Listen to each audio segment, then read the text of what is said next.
রমাদানের প্রস্তুতির অংশ হিসেবে রমাদান মাসের যে ফজিলত, যে মর্যাদার কথা কোরআনে বর্ণিত হয়েছে, হাদিসে বর্ণিত হয়েছে, আমি প্রায় সময় বলি ইসলামের যত আমলের কথা, যত ইবাদতের কথা বলা হয়েছে, সালাত ছাড়া অন্য কোনো আমলের এত ফজিলত, এত মর্যাদা, এত বেশি গুরুত্ব বর্ণনা করা হয়েছে সিয়ামের ব্যাপারে, রোজার ব্যাপারে, যে রোজার চাইতে অন্য কোনো আমলের এত ফজিলত নিয়ে এত হাদিস নবী করিম সাল্লাল্লাহু আলাইহি সাল্লাম বলেন নাই, এত বিপুল পরিমাণ ফজিলত বলা হয়েছে।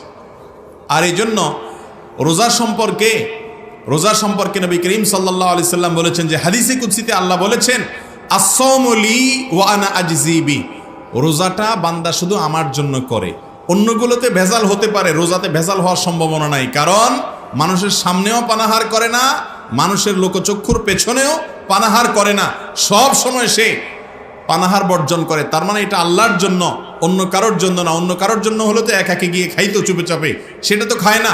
যে ব্যক্তি সবার সাথে চিটারি করে, কথায় কথায় মিথ্যা বলে, সেও যদি রোজা রেখে একা একা রুমে কেউ নাই, সেখানে ক্ষুধা লাগলেও সে খায় না, পিপাসা লাগলেও পান করে না, তার মানে এই ইবাদতটা পিওর আল্লাহকে সন্তুষ্ট করার জন্য আল্লাহ দেখছেন, এই বিশ্বাস তার মধ্যে আছে। এই জন্য আল্লাহ রাব্বুল আলামিন বলেছেন, ওয়া আনা আজজি বিহি, আমি নিজে এই রোজার পুরস্কার স্বয়ং নিজের হাতে দেব।